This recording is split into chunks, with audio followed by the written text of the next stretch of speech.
ସୁନ୍ଦରଗଡ଼ ଜିଲ୍ଲାରେ ମତ୍ସ୍ୟ ଓ ପ୍ରାଣୀ ସମ୍ପଦ ମେଳାର ଉଦ୍ଯାପନୀ ଉତ୍ସବ। ସୁନ୍ଦରଗଡ଼ ଜିଲ୍ଲାରେ ଜିଲ୍ଲା ମତ୍ସ୍ୟ ଓ ପ୍ରାଣୀ ସମ୍ପଦ ବିଭାଗ ପକ୍ଷରୁ ଦ୍ୱିଦିବସୀୟ ମତ୍ସ୍ୟ ଓ ପ୍ରାଣୀ ସମ୍ପଦ ମେଳାର ଉଦ୍ଯାପନୀ ଉତ୍ସବ ଅନୁଷ୍ଠିତ ହୋଇଯାଇଛି।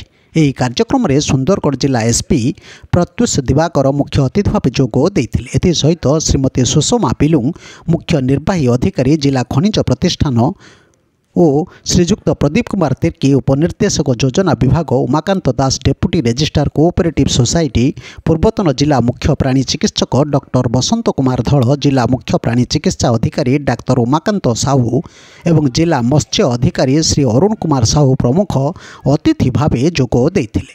ପ୍ରଥମେ ଜିଲ୍ଲା ମୁଖ୍ୟ ପ୍ରାଣୀ ଚିକିତ୍ସାଧାରୀ ଶ୍ରୀ ସାହୁ ସ୍ୱାଗତ ଅଭିଭାଷଣ ରଖିବା ସହିତ ପ୍ରାଣୀ ସମ୍ପଦ ବିଭାଗର ସମସ୍ତ ବିଭାଗୀୟ ଯୋଜନା ବିସ୍ତୃତ ଭାବରେ ଚାଷୀମାନଙ୍କୁ ଅବଗତ କରାଇଥିଲେ।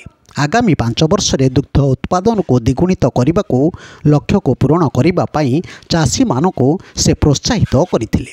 ଉପନିର୍ଦ୍ଦେଶକ ଯୋଜନା ବିଭାଗ ଶ୍ରୀ ତିର୍କି କହିଲେ ଯେ ଚାଷୀମାନଙ୍କୁ ମତ୍ସ୍ୟ ଓ ପ୍ରାଣୀ ସମ୍ପଦ କ୍ଷେତ୍ରରେ ସ୍ୱାବଲମ୍ବୀ ହେବା ସହିତ ଜଳବାୟୁ ପ୍ରତିରୋଧକ ଚାଷ ଉପରେ ଗୁରୁତ୍ୱ ଦେଇଥିଲେ।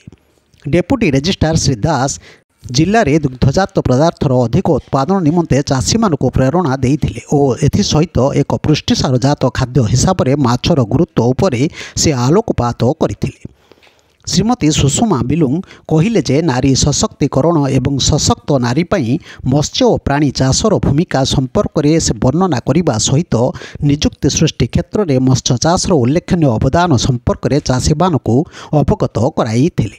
ଏହି ଉଦ୍ଯାପନୀ ସଭାରେ ମାଛ ଚାଷ ପାଇଁ ଶ୍ରୀମତୀ ସବିତା ପଟେଲ ଓ ଶ୍ରୀମତୀ ଦୀପିକା ପଟେଲ ମତ୍ସ୍ୟ ପୋଖରୀ ଯୋଜନା ନିମନ୍ତେ ମତ୍ସ୍ୟ ବିଭାଗ ତରଫରୁ ପୁରସ୍କୃତ ହୋଇଥିଲେ।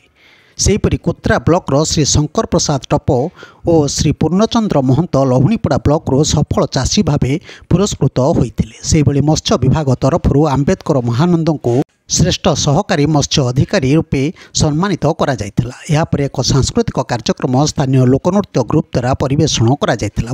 ବୈଜ୍ଞାନିକ ଓ ଚାଷୀଙ୍କ ମଧ୍ୟରେ ଏକ ଆଲୋଚନା ଚକ୍ର ମଧ୍ୟ ଅନୁଷ୍ଠିତ ହୋଇଥିଲା। ଶେଷରେ ଜିଲ୍ଲା ମତ୍ସ୍ୟ ଅଧିକାରୀ ଅରୁଣ କୁମାର ସାହୁ ଧନ୍ୟବାଦ ଦେଇଥିଲେ।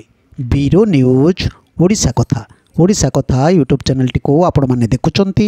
ମତାମତ ଦିଅନ୍ତୁ, ଲାଇକ୍ କରନ୍ତୁ, ସବସ୍କ୍ରାଇବ୍ କରନ୍ତୁ ଓ ସେୟାର ମଧ୍ୟ କରନ୍ତୁ।